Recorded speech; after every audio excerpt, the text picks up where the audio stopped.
Welcome to the universe of Howard Phillips Lovecraft. The Evil Clergyman by H.P. Lovecraft. I was shown into the attic chamber by a grave, intelligent-looking man with quiet clothes and an iron-gray beard, who spoke to me in this fashion. Yes, he lived here, but I don't advise your doing anything. Your curiosity makes you irresponsible. We never come here at night, and it's only because of his will that we keep it this way. You know what he did. That abominable society took charge at last, and we don't know where he is buried. There was no way the law or anything else could reach the society. I hope you won't stay till after dark, and I beg of you to let that thing on the table, the thing that looks like a matchbox, alone. We don't know what it is, but we suspect it has something to do with what he did. We even avoid looking at it very steadily. After a time, the man left me alone in the attic room. It was very dingy and dusty, and only primitively furnished, but it had a neatness which showed it was not a slum denizens' quarters. There were shelves full of theological and classical books, and another bookcase containing treatises on magic. Paracelsus, Albertus Magnus, Trithemius, Hermes Trismegistus, Borellus, and others in strange alphabets whose titles I could not decipher. The furniture was very plain. There was a door, but it led only into a closet. The only egress was the aperture in the floor up to which the crude, steep staircase led. The windows were of bullseye pattern, and the black oak beams bespoke unbelievable antiquity. Plainly, this house was of the old world. I seemed to know where I was, but cannot recall what I then knew. Certainly the town was not London. My impression is of a small seaport. The small object on the table fascinated me intensely. I seemed to know what to do with it, for I drew a pocket electric light, or what looked like one, out of my pocket and nervously tested its flashes. The light was not white but violet, and seemed less like true light than like some radioactive bombardment. I recall that I did not regard it as a common flashlight. Indeed, I had a common flashlight in another pocket. It was getting dark, and the ancient roofs and chimney pots outside looked very queer through the bullseye window panes. Finally, I summoned up courage and propped the small object up on the table against a book, then turned the rays of the peculiar violet light upon it.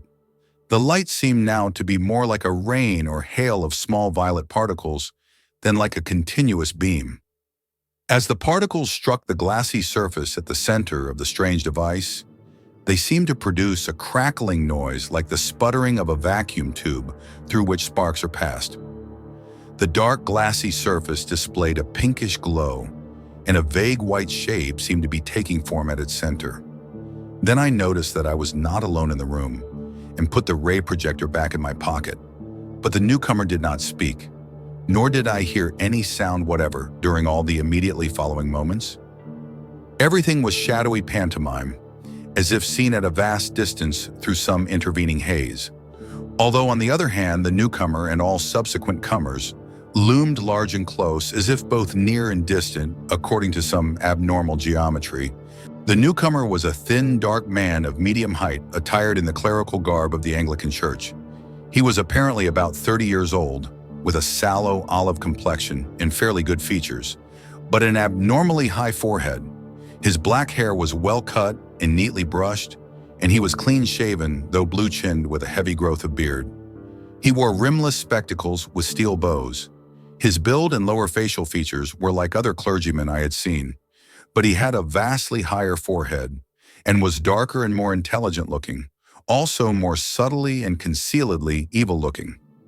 At the present moment, having just lighted a faint oil lamp, he looked nervous, and before I knew it, he was casting all his magical books into a fireplace on the window side of the room, where the wall slanted sharply, which I had not noticed before. The flames devoured the volumes greedily, leaping up in strange colors and emitting indescribably hideous odors as the strangely hieroglyphed leaves and wormy bindings succumbed to the devastating element. All at once, I saw there were others in the room, grave-looking men in clerical costume, one of whom wore the bands and knee breeches of a bishop. Though I could hear nothing, I could see that they were bringing a decision of vast import to the first comer. They seemed to hate and fear him at the same time, and he seemed to return these sentiments. His face set itself into a grim expression, but I could see his right hand shaking as he tried to grip the back of a chair. The bishop pointed to the empty case and to the fireplace, where the flames had died down amidst a charred, non-committal mass, and seemed filled with a peculiar loathing. The first comer then gave a wry smile and reached out with his left hand toward the small object on the table.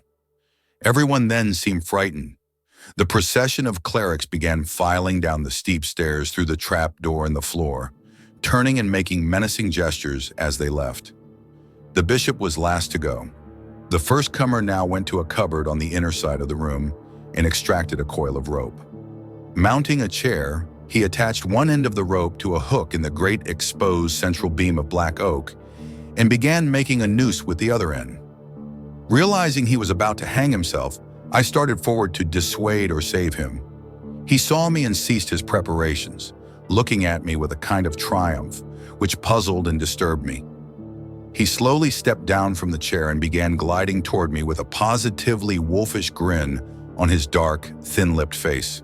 I felt somehow in deadly peril and drew out the peculiar ray projector as a weapon of defense. Why I thought it could help me, I do not know. I turned it on, full in his face, and saw the sallow features glow first with violet and then with pinkish light. His expression of wolfish exultation began to be crowded aside by a look of profound fear, which did not, however, wholly displace the exultation. He stopped in his tracks, then flailing his arms wildly in the air, began to stagger backward. I saw he was edging toward the open stairwell in the floor and tried to shout a warning, but he did not hear me. In another instant, he had lurched backward through the opening and was lost to view. I found difficulty in moving toward the stairwell, but when I did get there, I found no crushed body on the floor below.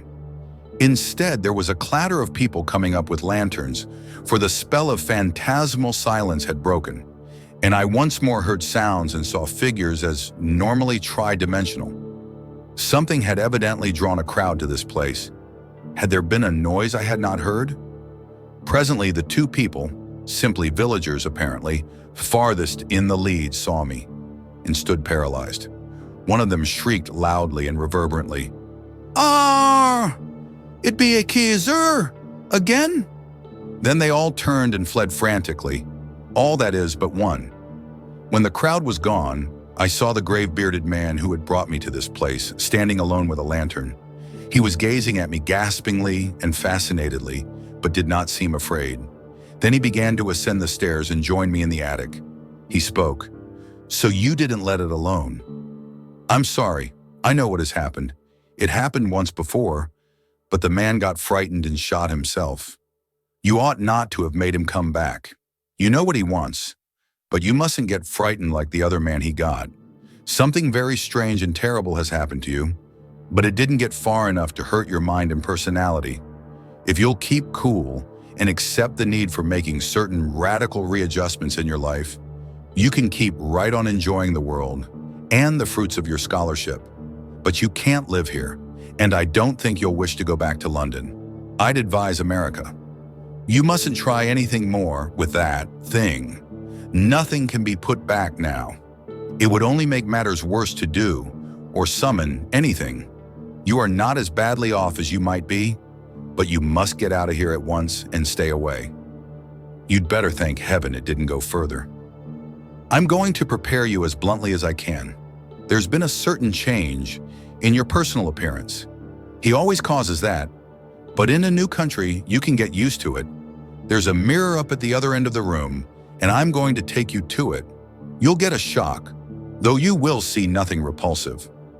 I was now shaking with a deadly fear, and the bearded man almost had to hold me up as he walked me across the room to the mirror, the faint lamp, i.e., that formerly on the table, not the still fainter lantern he had brought, in his free hand. This is what I saw in the glass. A thin, dark man of medium stature, attired in the clerical garb of the Anglican Church, apparently about 30, and with rimless, steel-bowed glasses glistening beneath a sallow olive forehead of abnormal height. It was the silent first comer who had burned his books. For all the rest of my life, in outward form, I was to be that man.